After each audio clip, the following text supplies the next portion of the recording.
بسم اللہ الرحمن الرحیم الحمدللہ رب العالمین والصلاة والسلام علی اشرف الانبیاء والمرسلین وعلی آلہ وصحبہ اجمعین۔ ناظرین مکرم، دوسرا پارہ سورہ البقرہ، اس کے تیسرے ربع کا تفسیری خلاصہ آج ہم آپ کے سامنے پیش کرنے کی سعادت حاصل کریں گے۔ یہاں پر اللہ تبارک و تعالی نے ایک ایسے منافق شخص کا تذکرہ فرمایا ہے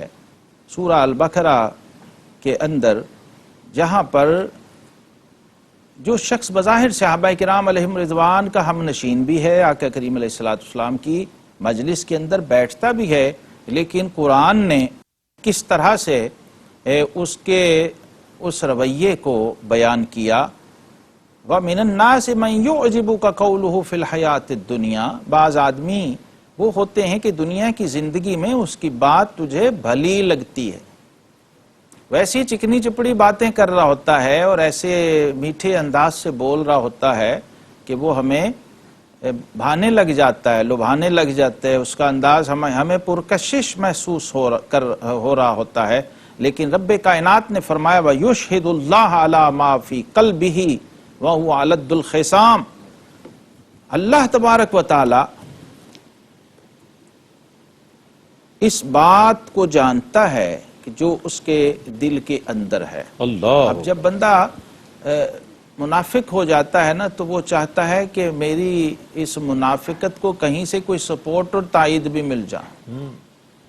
تو فرمایا بعض دفعہ وہ قسمیں کھا کر بھی اپنی بات کو مؤکد کر رہا ہوتا ہے، اپنے اس انداز کی تائید لا رہا ہوتا ہے مختلف جھوٹی قسموں سے، اور اس میں اللہ تبارک و تعالیٰ کی ذات گرامی کا پاس و لحاظ بھی نہیں رکھتا ہے،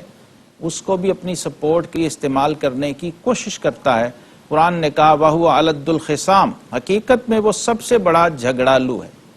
یہ ایک شخص اخنس بن شریک نامی منافق کی طرف اشارہ ہے ان آیات میں، جو حضور علیہ السلام کی محفل میں بیٹھا کرتا تھا اور دعویٰ کرتا تھا محبت کا،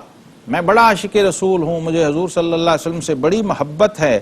لیکن غائبانہ فسادی تھا، منافق تھا اور اسلام کے خلاف سازشیں کیا کرتا تھا، غیر مسلموں کو، یہود اور نصارہ کو اسلام کے خلاف ابھارا کرتا تھا اور جاسوسیاں کیا کرتا تھا، مسلمانوں کے مال مویشی کو ہلاک کرنے سے بھی دریغ اور گریز نہیں کرتا تھا، اور مسلمانوں کے جو دشمن تھے ان کے ساتھ ساز باز کیا کرتا تھا۔ یہاں مفسرین فرماتے ہیں کہ بعض ایسے لوگ ہوتے ہیں کہ جو با مسلمان اللہ اللہ باب رحمن رام رام کا مصداق ہوتے ہیں، تو وہ اللہ تبارک و تعالیٰ کی ذات کو بھی اپنے برے کاموں میں انوالو کرنے سے گریز نہیں کرتے ہیں۔ حرام امور کے اندر، ناجائز امور کے اندر اللہ کا ذکر کرنا بھی شریعت اسلامیہ نے ممنوع قرار دیا ہے۔ جیسے فقہاء نے مثال دی ہے کہ کوئی شخص شراب پیتے ہوئے یا جوا کھیلتے ہوئے یا رشوت لینے پر بسم اللہ نہ پڑھے، کیونکہ یہ اللہ کے اسم مبارک کی توہین ہوگی اس موقع پر۔ یا بعض فقہاء نے لکھا کہ کوئی چوری کرتے ہوئے اگر بسم اللہ پڑھتا ہے تو اس کے ایمان کے ضائع ہونے کا اندیشہ، کیونکہ وہ حرام عمل پر ایک مقدس اور پاک نام کو لے رہا ہے اور پیش کر رہا ہے، اور پھر اس سب سے بڑی بات کہ اس نام کی عظمت اور حرمت کو داؤ پہ لگا رہا ہے، اس لیے اس کے ایمان کے زائل ہو جانے کا اندیشہ ہے۔ اس منافق کا یہ عمل، یہ ہمارے لیے بہت بڑی رہنمائی ہے کہ صرف زبانی دعوے جو ہیں وہ ایمان کے اندر کافی نہیں ہوتے جب تک کہ قول و فعل کا تضاد ختم ہو کے اس میں یکجائی نہ آ جائے۔ اسی لیے قرآن پاک نے اس مضمون کو بہت اہمیت سے بیان کیا، ایمان والوں کے ساتھ خطاب کرتے ہوئے فرمایا اے ایمان والو، اسلام میں پورے پورے داخل ہو جاؤ، سبحان اللہ سبحان اللہ، اور شیطان کے قدموں پر نہ چلو، شیطان کے نقوش پا کی پیروی نہ کرو، بے شک وہ تمہارا کھلا دشمن ہے۔ ایمان والوں سے خطاب ہو رہا ہے اور بڑی عجیب بات ہے،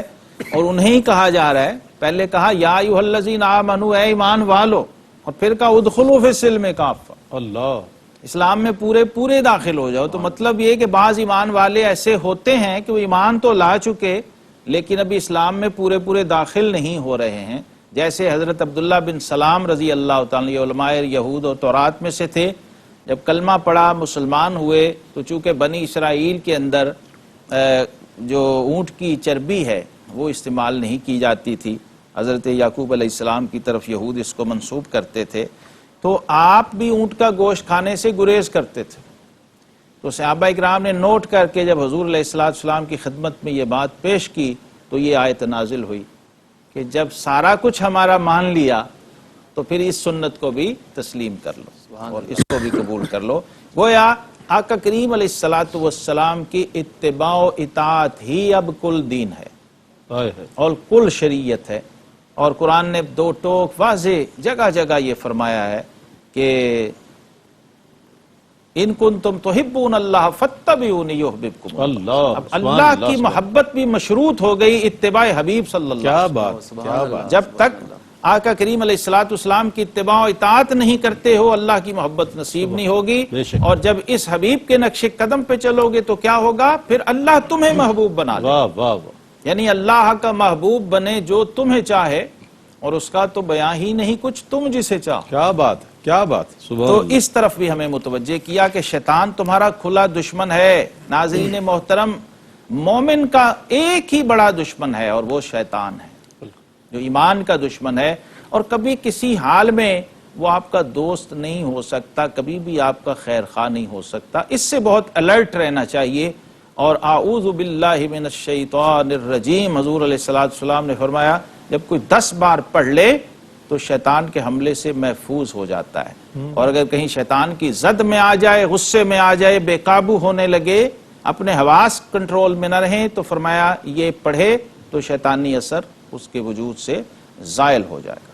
پھر فرمایا بنی اسرائیل سے، اے حبیب اب یہ ساری حجتیں تمام کر دی ہیں، اب آپ ان سے پوچھئے،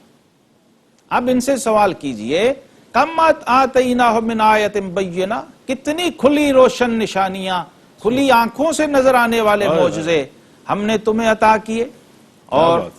کتنی اہم بات فرمایا وَمَن يُبَدِّلُ نِعْمَةَ اللَّهِ مِن بَعْدِ مَا جَاءَتْهُ فَإِنَّ اللَّهَ شَدِيدُ الْعِقَابِ، جو اللہ کی آئی ہوئی نعمت کو بدل دے، اللہ کی عطا کی ہوئی نعمت کو بدل دے تو بے شک اللہ کا عذاب سخت ہے۔ آیا جو علماء تورات تھے انہوں نے کیا کیا؟ تورات میں جہاں جہاں حضور صلی اللہ علیہ وسلم جن کو اللہ نے اپنی نعمت عظمیٰ فرمایا، آپ کا ذکر تھا، آپ کے اوصاف تھے، آپ کی نعت لکھی ہوئی تھی، اس میں تحریف کر دی کہ کہیں ہماری قوم کو یہ پتہ نہ چل جائے کہ اس محبوب کی شان نے تو ہماری کتاب کے اندر بھی موجود ہے۔ اللہ! تو اس تحریف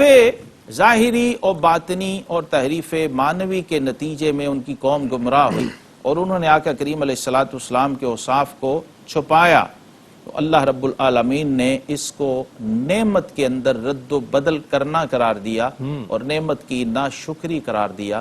اس لیے نعمت جیسی عطا ہو اس کو اسی طرح اسی حال میں قبول کر کے اس کے شکرانے میں رہیں تو فرمایا نعمت میں اضافہ ہو جائے گا، اور اگر اس کی ناشکری کر دی تو پھر وہ نعمت چھین لی جائے گی۔ اگلی آیت،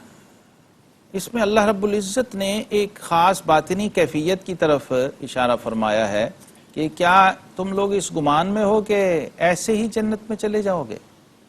اور ابھی تم پر اگلوں کسی روداد نہیں آئے گی، یعنی مشکلات نہیں آئیں گی؟ حاسب الناس ان یترکوا ان یقولوا آمنا وهم لا یفتنون، یا لوگ یہ سمجھتے ہیں کہ وہ صرف اتنا کہنے پر ہی چھوٹ جائیں گے اور بخش دیے جائیں گے کہ ہم ایمان لائے، اور وہ آزمائے نہیں جائیں گے، ان کی آزمائش نہیں ہوگی۔ یہاں پر غزوہ احزاب کی اس کیفیت کا ذکر ہو رہا ہے کہ جہاں پر صحابہ کرام علیہم رضوان پر بہت ہی سخت دن تھا، رسول اللہ صلی اللہ تعالی علیہ وسلم نے بھی اس سختی کو محسوس کرتے ہوئے اس کا اظہار فرمایا تھا کہ اس میں کچھ نمازیں مسلمان ادا نہیں کر پائے تھے، اور آقا کریم علیہ السلام پر ایک خاص جلال کی کیفیت تھی اس دن۔ اس وقت مسلمانوں کے اندر جب یہ بے چینی اور یہ عجیب و غریب کیفیت پیدا ہوئی تو اللہ رب العزت نے اس کا تذکرہ یہاں پر فرما دیا کہ اور شدت اور زلزلے کی کیفیت میں وہ کہہ اٹھے، اور رسول اللہ صلی اللہ تعالی علیہ وسلم اور جو آپ کے ساتھی تھے ان پر کیا کیفیت تھی؟ متی نصر اللہ، اللہ کی مدد کب آئے؟ اضطرار اور اضطراب کی انتہا ہو گئی تھی، تو کیا اعلان ہوا؟ الا ان نصر اللہ قریب، اللہ بے شک اللہ کی مدد قریب آئی، پہنچی چاہتی ہے۔ تو حضرات صحابہ کرام علیہم رضوان کو اگرچہ بہت سخت دن تھا، خندق کا معاملہ جب خندق کھودی گئی تھی، غزوہ احزاب کی تفصیل اگر آپ پڑھیں تو آقا کریم علیہ السلام نے اپنے دستے مبارک سے خود وہ چٹان توڑی تھی، اور وہی دن اور وہی واقعہ جس میں آقا علیہ السلام نے اپنے شکم مبارک پر 2 پتھر باندھے ہوئے تھے،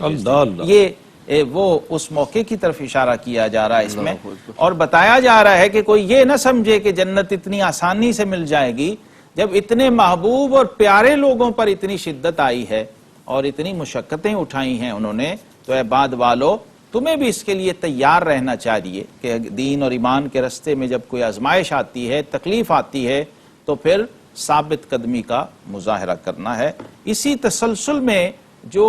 انفاق کی عبادت ہے، اللہ کی راہ میں خرچ کرنے کی عبادت، اس کو بھی قرآن نے وضاحت سے بیان کر دیا۔ یسألونک ماذا ینفقون، یہ پوچھتے ہیں کہ ہم کیا خرچ کریں اللہ کی راہ میں، کتنا اور کیسا خرچ کریں، تو فرمایا قل ما انفقتم من خیر، فرمایا اللہ کی راہ میں جو مال حلال طریقے سے کمایا ہے نا وہ خرچ کیا کرو، جو اچھا اور بہتر اور پاکیزہ مال ہے۔ سبحان اللہ۔ ہر قسم کا مال اللہ کی بارگاہ میں قبول نہیں ہوتا۔ تم سمجھو کہ ہم نے مال دے دیا بس اتنا کافی نہیں ہے، بلکہ نبی کریم علیہ السلام نے فرمایا ان اللہ طیب لا يقبل الا طیبا، اللہ خود پاک ہے اور سوائے پاک چیزوں کے کچھ قبول نہیں فرماتا۔ تو اس کا پاک اور طیب ہونا، حلال ہونا بھی ضروری ہے، اور پاک اور طیب ہونا بھی، اور پھر ترجیحاً ہمیں ہمارے دین نے سکھایا ہے خرچ کہاں کرنا ہے، اپنے والدین پر، اپنے قریبی رشتہ داروں پر، پھر یتیموں پر، پھر مسکینوں پر، اور پھر وابن السبیل راہ گیروں پر،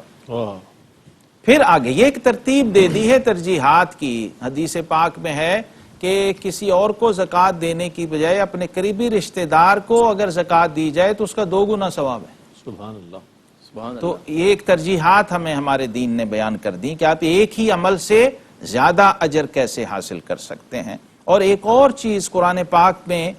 بہت ہی خاص نقطہ ہے یہ، جس کے اندر ہمیں یہ سمجھایا گیا کہ بعض دفعہ حالات جو ہیں وہ تمہیں ایسا نظر آ رہا ہوتا ہے کہ یہ چیز اگر مجھے مل جائے تو بہت اچھا ہو، اور یہ اگر نہ ملی تو بہت افسوس ہو۔ تو قرآن نے اس کو بھی بڑے 2 ٹوک انداز سے ہمیں سمجھا دیا کہ قریب ہے کہ تم کسی بات کو برا سمجھ رہے ہو اور وہ تمہارے حق میں بہتر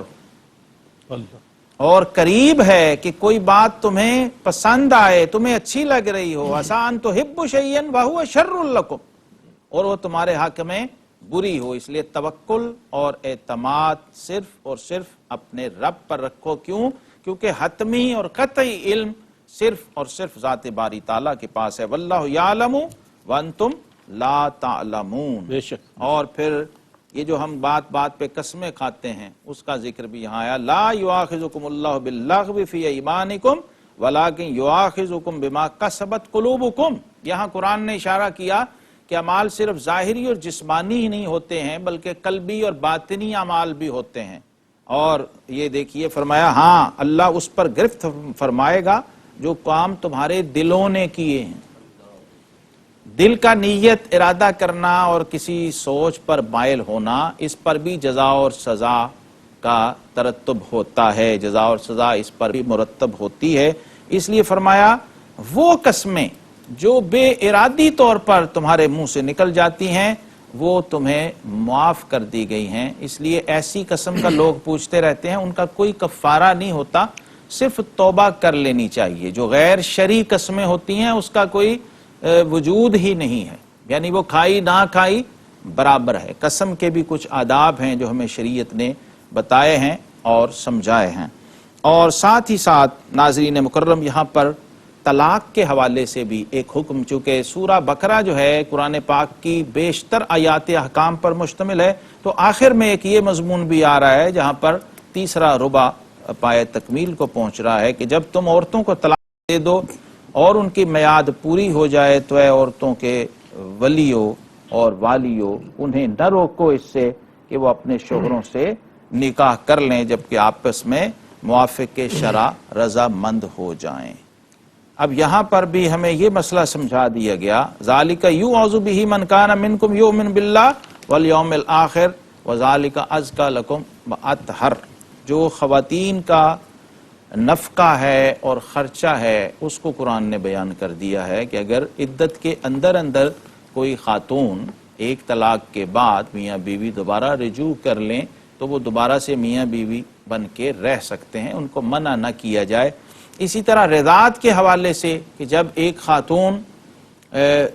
اس کے پاس اولاد بھی ہے اور بچہ بھی ہے اور اس کو طلاق دے دی گئی تو قرآن نے بتایا کہ وہ جو اولاد ہوگی اور وہ جو خاتون ہوگی جس کو طلاق دی گئی ہے اس کا خرچہ شوہر کے ذمے رہے گا، اس کا نفقہ، اور جس کا بچہ ہے اس پر عورتوں کا کھانا اور پہننا حسب دستور لازم ہے۔ یہ قرآن پاک کے اندر بہت صراحت کے ساتھ وضاحت کے ساتھ بیان کر دیا گیا۔ اسی طرح یہ جو ازدواجی معاملات ہیں، عائلی مسائل ہیں، اس میں طلاق کے حوالے سے بھی قرآن نے بتا دیا کہ بیدہ عقدۃ النکاح، وہ جو مرد ہے نکاح کی گرہ اس کے ہاتھ میں ہے،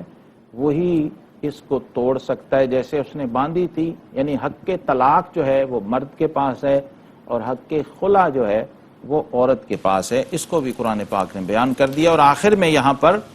ایک بہت اہم چیز آئی جس میں فرمایا گیا کہ اللہ تبارک و تعالی نے جو نمازیں تم پر فرض کی ہیں ان کی حفاظت کرو، ہر نماز کی، لیکن والصلاۃ الوسطی، جو درمیانی نماز ہے، اس پر مفسرین فرماتے ہیں، یعنی جمہور مفسرین کہتے ہیں کہ اس سے مراد نماز عصر ہے، اور اس کا اشارہ حدیث کے اندر بھی اور صحابہ کرام کے آثار میں بھی موجود ہے۔ ہر نماز کی حفاظت کرو لیکن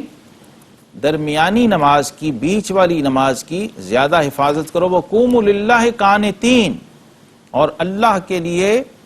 اپنے اندر ادب اور تواضع اور عاجزی پیدا کرو۔ عبادت کی یہ روح ہے، اس کے بعد بغیر عبادت نہیں ہوتی بلکہ عادت بن جاتی ہے۔ اللہ تبارک و تعالیٰ کی راہ میں خرچ کرنا، اس کے آداب وہ بھی ہمیں بتائے گئے، مالی عبادت کیسے کرنی ہے اور جانی عبادت کیسے کرنی ہے، اور پھر اس کی برکات اور اس کے فیوز ان کو کس طرح حاصل کرنا ہے، اس کا تذکرہ بھی ان آیات کے اندر فرما دیا گیا ہے۔ اللہ تبارک و تعالی ہمیں اپنے احکام پر عمل کی توفیق عطا فرمائے۔ وآخر دعوانا ان الحمدللہ رب العالمین۔ سبحان اللہ، ماشاء اللہ۔